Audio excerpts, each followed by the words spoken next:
she whispered. It was just one mistake. But I found 143 messages, so I sent them to her parents, packed her things, and watched her cry outside my door. I don't know exactly when the feeling started, maybe 2 months ago, but I do remember the exact moment I knew something was off. It was a Thursday night.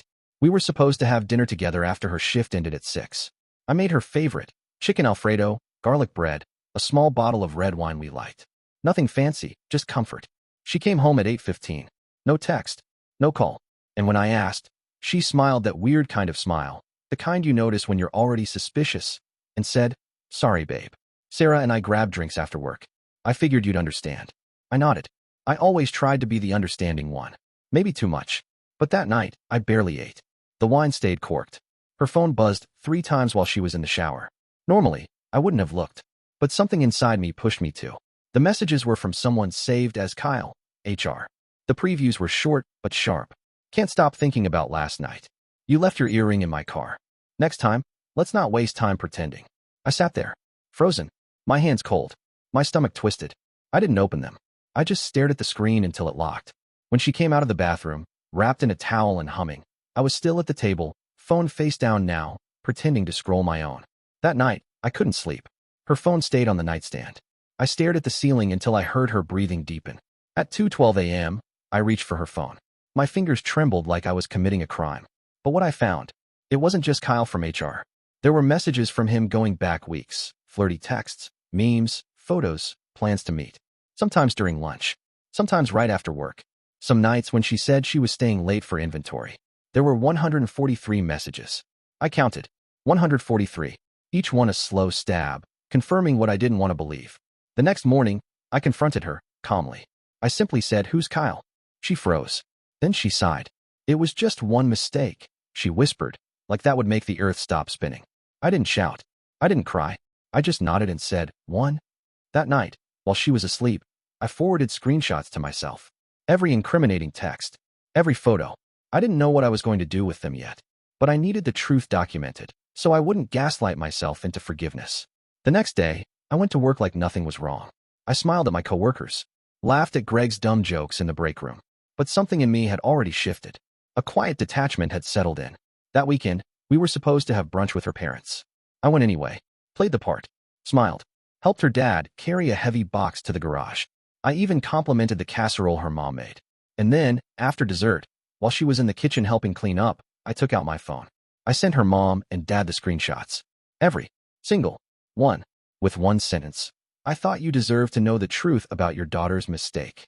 I pocketed my phone, walked into the kitchen, looked her in the eyes, and said, "I'm heading out." She blinked, confused. "What? We're supposed to." "I know everything," I said. And then I walked out. When I walked out of her parents' house, I didn't look back. The air outside felt colder than it should have. Maybe it was just my nerves, or that strange emptiness that sets in after betrayal, when you're too numb to even feel angry anymore. I got in my car, drove 3 blocks, then parked and sat there for a while with the engine off. My phone buzzed. First it was her mom. "What is this?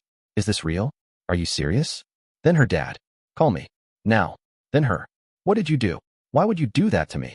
You didn't have to bring my family into this. Please, just talk to me." I turned the phone over. I wasn't ready to respond. Not yet. The thing about betrayal is, it doesn't always look like a big explosion. Sometimes it's quiet. A slow erosion of trust until you realize the foundation is gone, and all that's left is dust and memories. Over the next couple of days, I stayed at a friend's place, Ryan. He had a spare room, and he didn't ask many questions, which I appreciated. When I finally told him what happened, he just shook his head and said, "Man, you were too good to her. Always were." I didn't respond. I didn't need pity. I just needed time.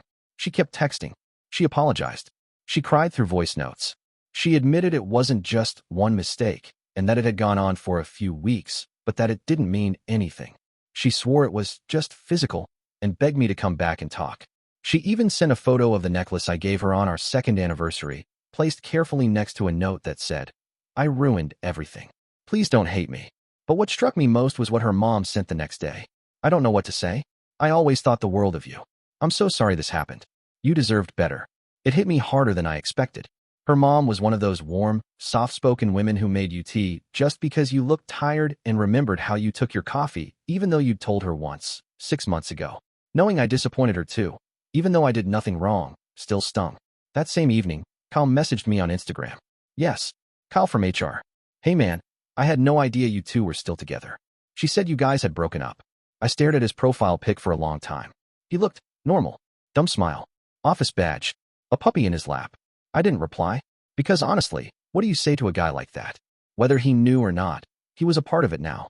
Just another thread in a web of lies I never asked to be caught in. A week passed. Then another. I finally went back to our apartment. Well, my apartment technically. She had moved in after dating for a year, but the lease was in my name.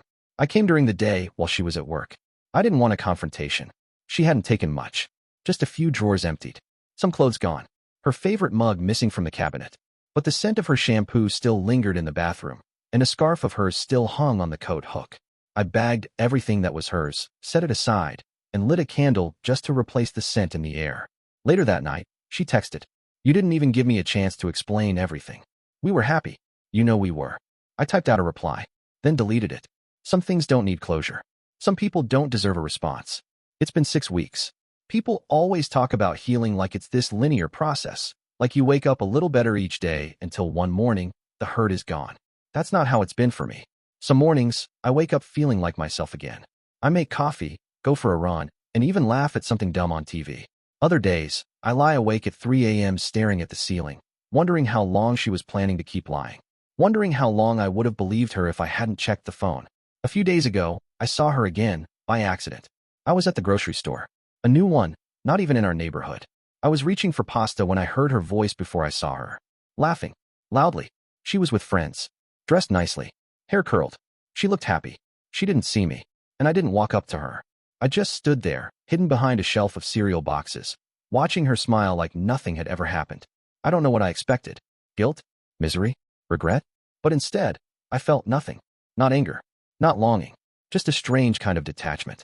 Like watching someone I used to know from another life. Maybe that's when I realized I was actually getting better. Her dad emailed me 2 days later. It was short. I want you to know how sorry we are. We had no idea what was going on. We loved having you in the family. You were a good man. Still are. I stared at that line. You were a good man. I don't know why, but it made me tear up. I forwarded that email to myself twice, just so it wouldn't get lost. People talk about heartbreak like it's this cinematic thing. Rain pouring down, big fights, shattered dishes. But in real life, heartbreak is silent. It's the quiet way you change your grocery store. The way your playlists suddenly feel like landmines. The way you avoid a particular restaurant even though it has the best burgers in town. I started therapy. At first, I wasn't sure I needed it. But after the 3rd session, I found myself talking about more than just her. I talked about how often I let things slide. How I swallowed little red flags to keep the peace. How I wanted so badly to be the easygoing boyfriend that I forgot to be honest with myself. Turns out, the affair wasn't the start of my heartbreak. It was just the moment it exploded. The therapist said something I'll never forget. Sometimes, the betrayal feels big because it validates every small moment we ignored. The betrayal isn't just about what they did. It's about what we allowed ourselves to believe. And damn, that hit. I'm not perfect, but I didn't deserve what she did. And I finally believed that. Last week, I went back to the old apartment one last time. I had kept the keys just in case. The lease is ending, and I wanted closure. I stood in the empty living room and whispered a goodbye. Not to her, but to the version of myself who stayed too long. To the guy who made excuses. Who wanted love so badly he mistook comfort for connection. Then I locked the door behind me and dropped the key through the slot. So yeah, she said it was just one mistake. But I counted 143. And the last one was thinking I'd ever take her back. What do you think? Would you have confronted her differently or done exactly what I did? I appreciate you watching till the end. Hit that subscribe button and stay tuned for more content.